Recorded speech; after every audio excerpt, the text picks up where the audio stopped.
Di Demang Purbo mempersembahkan seri Api di Bukit Menoreh, karya S.H. Mintarja. Jilid 7 bagian yang keempat.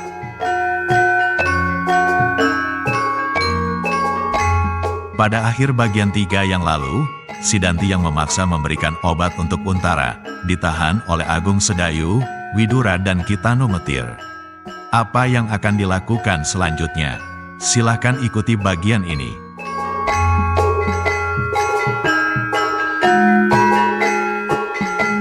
Sementara itu Agung Sedayu yang berlari-lari ke kali di ujung halaman dengan gelora kemarahan yang menyala di dadanya, tiba-tiba terkejut ketika pada keremangan pagi ia melihat dua sosok tubuh berjalan ke arahnya.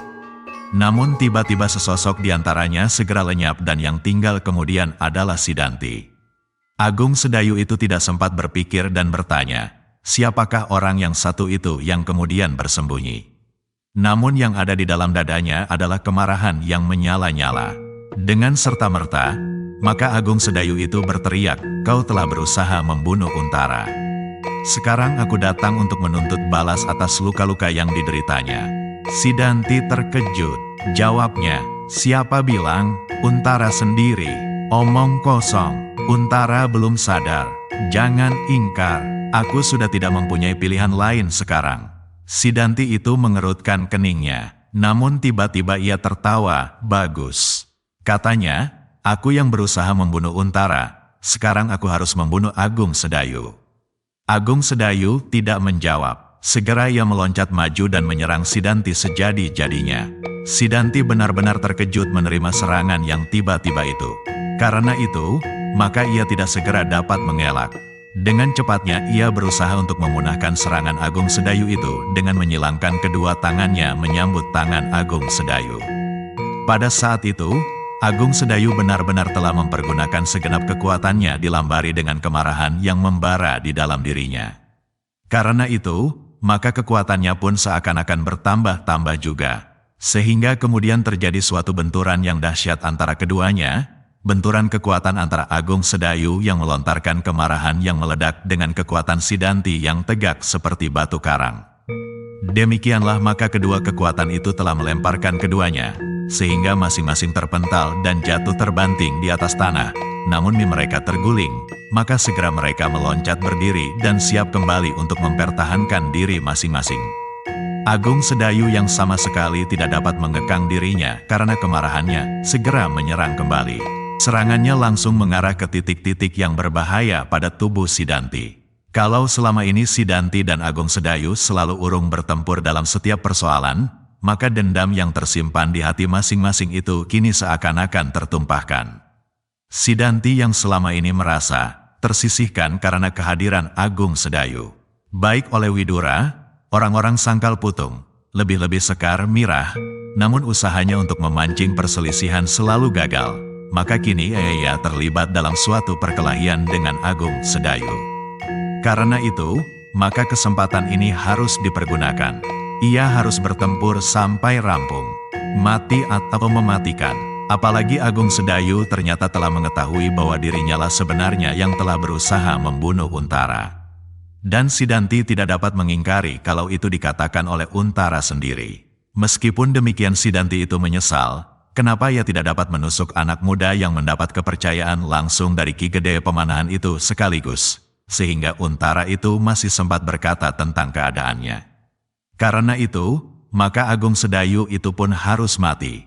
Kalau Agung Sedayu sudah mati di sini, maka ia akan dapat membunuh Untara nanti pada suatu kesempatan. Mudah-mudahan obatnya diusapkan pada luka itu. Kalau demikian, maka Untara itu pun pasti akan mati.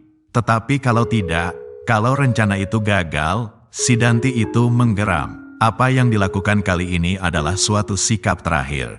Kalau ia gagal, maka kisahnya sebagai prajurit Pajang akan berakhir. Kalau ia berhasil membunuh Agung Sedayu dan Untara, apakah tidak ada orang-orang lain yang akan menuntunya? Sekali lagi Sidanti menggeram. Kegagalannya terletak pada kegagalannya membunuh Untara, sehingga persoalan itu menjadi berlarut-larut. Tetapi meskipun demikian, ia tidak dapat mengingkari. Ia sudah langsung berbuat dengan tangannya meskipun ia berusaha untuk menghilangkan bekasnya. Ia menusuk Untara tidak dengan senjatanya, tetapi dengan pisau yang lain. Kini tangannya telah berbekas darah. Karena itu, maka apapun yang akan dihadapinya ia tidak akan ingkar. Sedangkan Agung Sedayu pun telah menyimpan dendam yang membara di dalam dirinya. Sejak ia hadir di Sangkal Putung, maka ia telah merasakan bahwa seorang ini sama sekali tidak senang melihat kehadirannya. Anak muda inilah yang seakan-akan telah menyebabkan pamannya selalu marah kepadanya, sehingga seolah-olah ia menjadi seorang tawanan yang dikurung di dalam peringgitan. Anak muda ini pula lah yang telah berusaha membunuh kakaknya.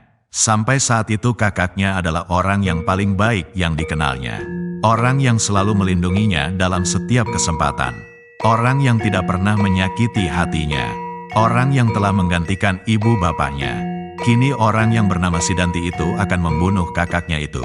Karena itu, maka segenap kemarahan dan dendam tertumpah kepadanya. Kepada Sidanti. Demikianlah maka pertempuran itu menjadi seru sekali. Masing-masing telah menumpahkan segenap tenaganya dalam luapan kemarahan dan dendam. Masing-masing sudah tidak dapat lagi melihat kemungkinan lain daripada membunuh atau dibunuh. Agung Sedayu yang banyak sekali mempunyai pertimbangan di kepalanya hampir dalam setiap persoalan, kini pertimbangan-pertimbangan itu seakan-akan telah membeku. Tetapi ternyata bahwa Sidanti memiliki pengalaman yang lebih luas dari Agung Sedayu. Meskipun persiapan-persiapan di dalam diri Agung Sedayu telah cukup banyak untuk menghadapi murid Ki Tambakwedi itu, namun ada beberapa kelebihan dari Sidanti atas Agung Sedayu. Karena itu, maka tampaklah bahwa Sidanti mempunyai kesempatan-kesempatan yang lebih baik dari Agung Sedayu. Namun meskipun demikian, Agung Sedayu pun memiliki keadaan yang tidak dimiliki oleh Sidanti. Agung Sedayu yang seakan-akan menyimpan dan menahan gelora yang menyala di dadanya karena keadaannya, maka tiba-tiba kini ia menemukan saluran yang dapat memuntahkan tekanan itu.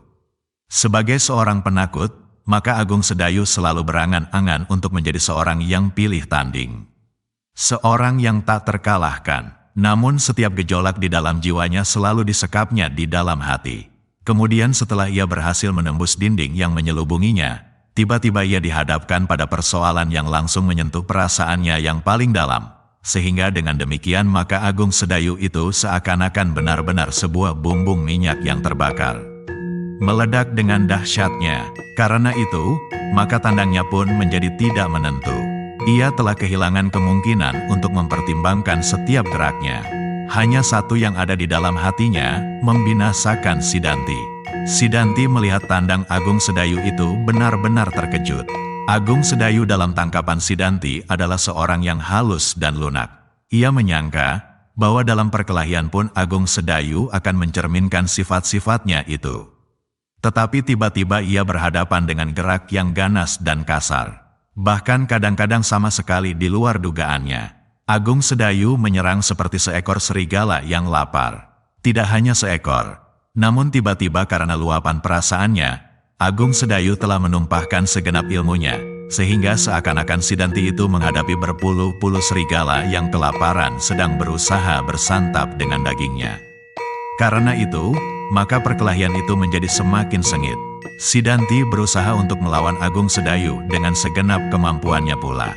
Dengan lincahnya, ia menghindari setiap serangan Agung Sedayu. Namun serangan itu mengalir seperti banjir. Meskipun demikian kelincahan Sidanti, sekali-sekali berhasil menerobos pertahanan Agung Sedayu yang kuat, sekali-sekali berhasil mengenai tubuhnya, sehingga sekali-sekali Agung Sedayu terpaksa terlempar surut dan bahkan jatuh berguling. Tetapi kembali anak muda itu bangkit, dan kembali serangannya datang membadai. Namun Sidanti pada dasarnya adalah seorang anak muda yang berjiwa kasar. Ia adalah seorang yang berbuat tanpa kesan membunuh lawannya dan bahkan merobek mayat lawannya sekali. Karena itu, maka segera ia menyesuaikan diri dengan Agung Sedayu. Sehingga sesaat kemudian Sidanti itu pun bertempur dengan cara yang tidak kalah ganas dan kasar dari Agung Sedayu. Dengan demikian, maka perkelahian itu benar-benar menjadi perkelahian yang keras. Seakan-akan perkelahian di antara binatang-binatang buas yang sedang kelaparan berebut makanan. Setiap serangan hampir tak pernah dielakkan. Namun setiap serangan ditempuhnya dengan pengerahan tenaga. Namun dalam perkelahian yang demikian itu pun, Sidanti mempunyai kesempatan yang lebih banyak dari Agung Sedayu. Pengalamannya yang jauh lebih banyak dan hatinya yang lebih keras, telah memungkinkannya untuk berbuat lebih jauh dari apa yang dapat dilakukan oleh Agung Sedayu. Tetapi si Danti itu pun menjadi heran, betapa ia berhasil mengenai lawannya, bahkan dengan segenap tenaganya, dan betapa ia melihat Agung Sedayu terlempar jatuh, tetapi seakan-akan tubuh Agung Sedayu itu sedemikian liatnya. Demikian ia terbanting, demikian ia bangun kembali. Pukulan-pukulan yang mengenainya benar-benar tak pernah membekas, seakan-akan tubuhnya dapat dibebaskan dari rasa sakit. Sebenarnya Agung Sedayu sudah waringutan, ia seolah-olah kehilangan segenap perasaannya. Bahkan rasa sakit pun seakan-akan tak dimilikinya. Tekanan gelora yang membakar dadanya telah menjadikannya gegirisi. Si Danti benar-benar menjadi bimbang. Apakah Agung Sedayu memiliki ilmu kekebalan? Omong kosong, katanya dalam hati. Dan geraknya pun semakin dipercepatnya. Sisa gelap malam pun semakin lama menjadi semakin tipis. Dan sejalan dengan itu hati si Danti pun menjadi semakin cemas. Ia ingin segera menyelesaikan perkelahian itu. Namun betapa mungkin, Agung Sedayu seakan-akan tak dapat disakitinya. Seandainya seseorang melihatnya bertempur, dan orang itu mengetahui sebab dari pertempuran itu, maka mau tak mau ia harus berhadapan dengan seluruh laskar Pajang di Sangkal Putung. Meskipun pada saat itu gurunya berada di sampingnya, namun alangkah baiknya kalau ia menyelesaikan persoalan itu sendiri. Tanpa gurunya, dan persoalan itu akan selesai kalau ia dapat membunuh Agung Sedayu. Mudah-mudahan baru Agung Sedayu sajalah yang mendengar dari Untara bahwa ialah yang telah melukainya. Nanti, akan dicarinya kesempatan untuk menyempurnakan pembunuhannya atas Untara. Seandainya ia sempat menutup jalan pernafasan anak yang luka itu, maka segera pekerjaannya akan selesai tanpa bekas. Dengan demikian, maka si Danti semakin memperketat tekanannya, sehingga titik pertempuran itu telah bergeser dari tempatnya. Tanpa setahu mereka, maka mereka kini sudah merambat mendekati kandang kuda Demang Sangkal Putung. Si Danti terkejut ketika ia mendengar kuda di dalam kandang itu terpekik karena terkejut. Sesaat kemudian kuda-kuda yang lain pun menjadi gelisah puas, sehingga kandang itu menjadi ribut karenanya. Gila, geram si Danti. Suara kuda itu pasti akan memanggil beberapa orang untuk datang kepada mereka. Karena itu, maka sebelum Agung Sedayu sempat berkata, maka ia harus dibunuh atau dilumpuhkan. Si Danti menjadi semakin gelisah ketika dalam keremangan fajar, benar dilihatnya beberapa orang berdatangan. Dan Agung Sedayu itu masih bertempur dengan garangnya. Kini si Danti benar-benar mengerahkan segenap kemampuannya. Ia berkelahi seperti seekor harimau yang ganas. Dengan segenap kemampuan dan tenaganya, ia berusaha segera mengakhiri pertempuran. Namun tubuh Agung Sedayu itu seakan-akan terbuat dari tanah liat. Tetapi ketika langit menjadi semakin terang, tampaklah bahwa dari tubuh anak muda itu telah mengalir darah dari luka-luka di tubuhnya. Pakaiannya telah rontang-ranting dan wajahnya menjadi merah biru. Bukan saja Agung Sedayu, si Danti pun telah mengalami tekanan-tekanan yang berat karena serangan-serangan Agung Sedayu yang sedang mengamuk itu. Tetapi pertempuran itu harus segera berakhir. Dalam keadaan itu akhirnya si Danti mengambil keputusan yang pasti.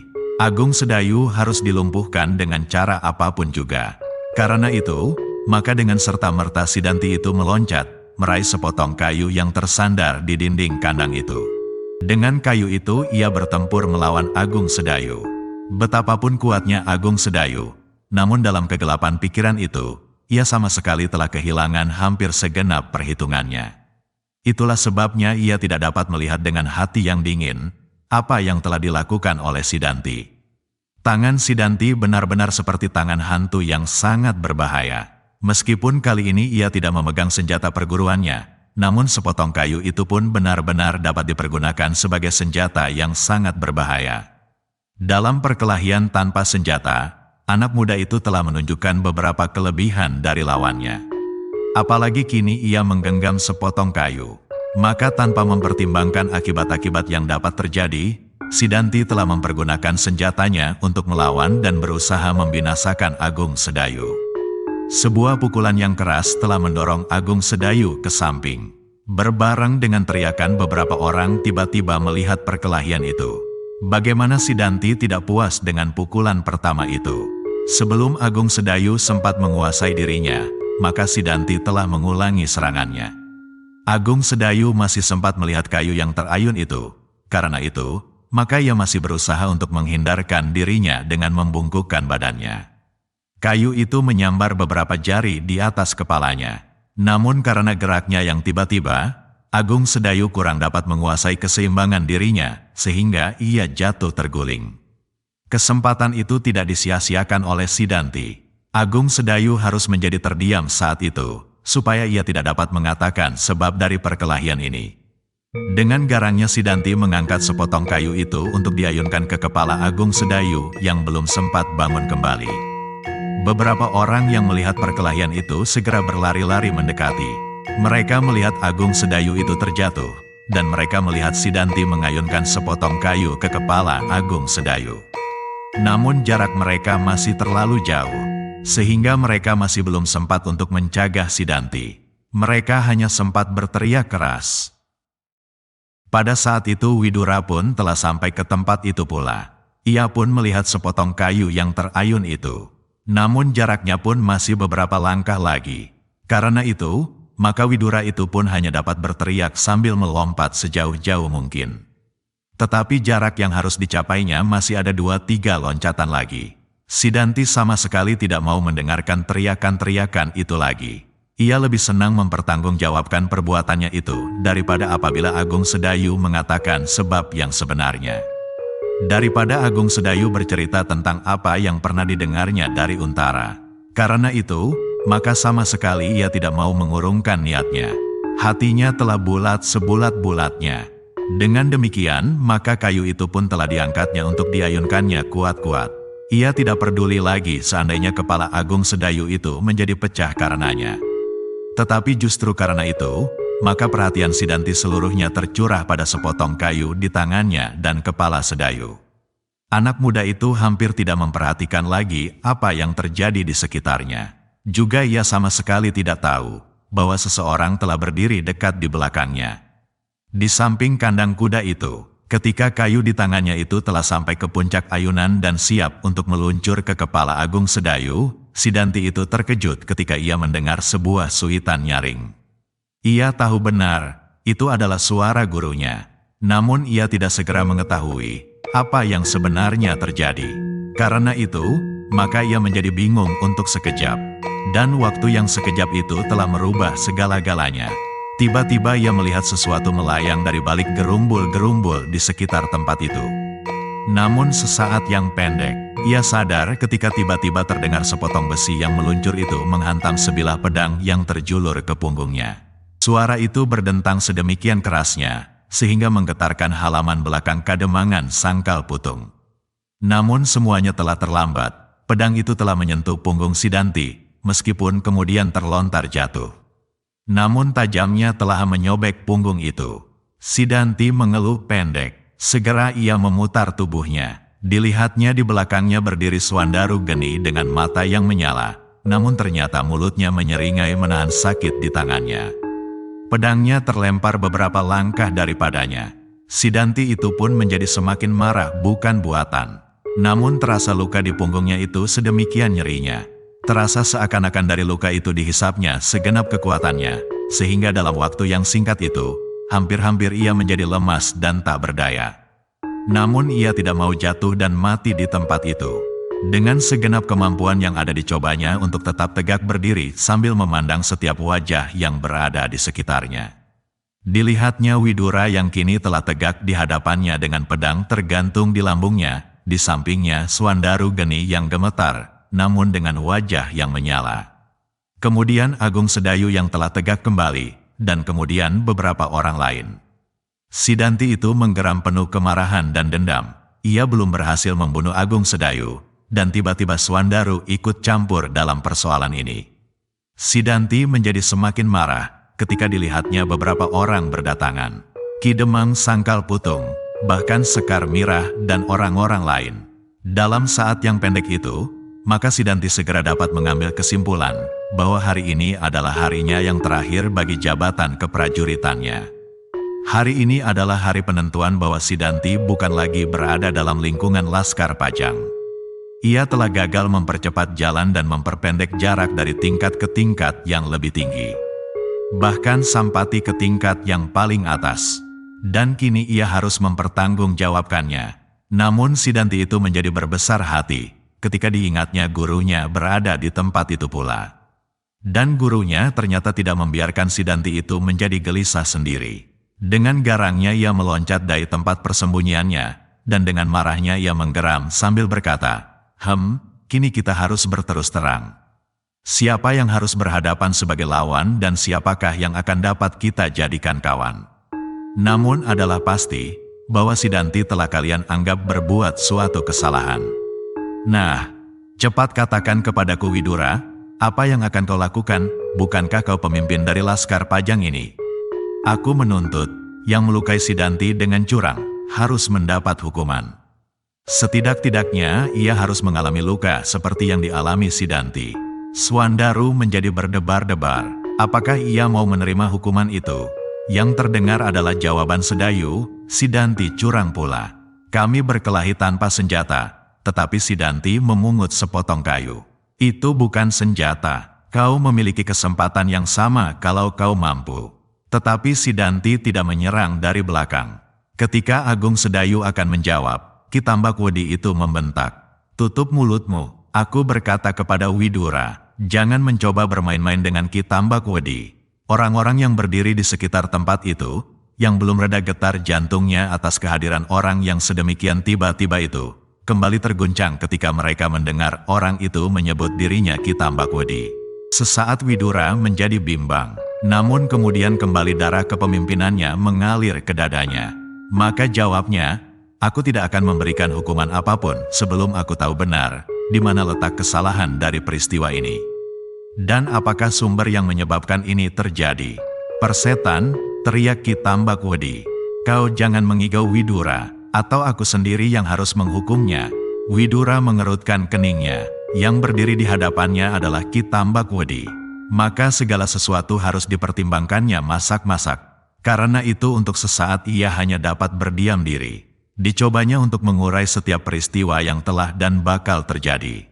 Karena Widura tidak segera menjawab, maka Ki Tambakwedi itu pun membentaknya, Widura, buka mulutmu.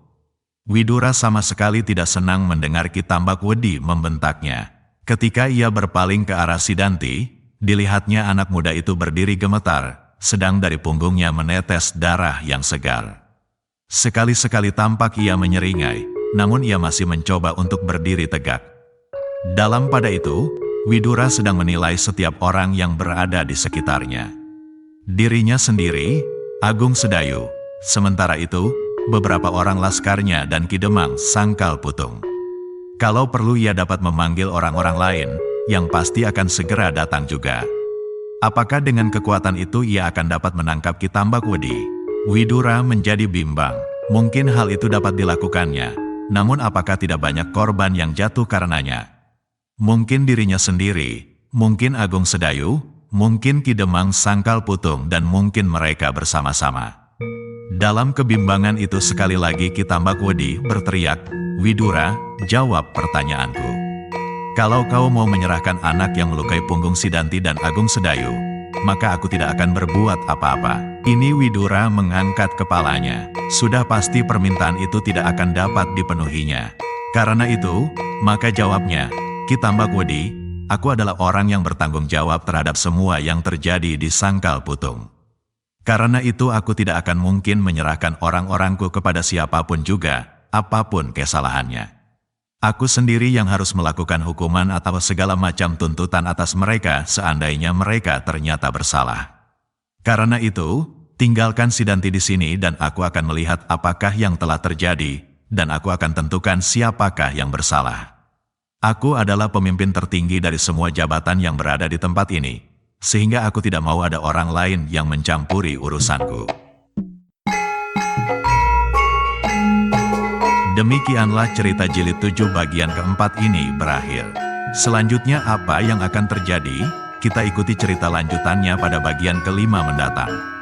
Jika Anda berkenan, silakan like, share, dan bagi yang belum, jangan lupa subscribe channel Ki Demang Purbo @Cerita Mataram. Nuwun.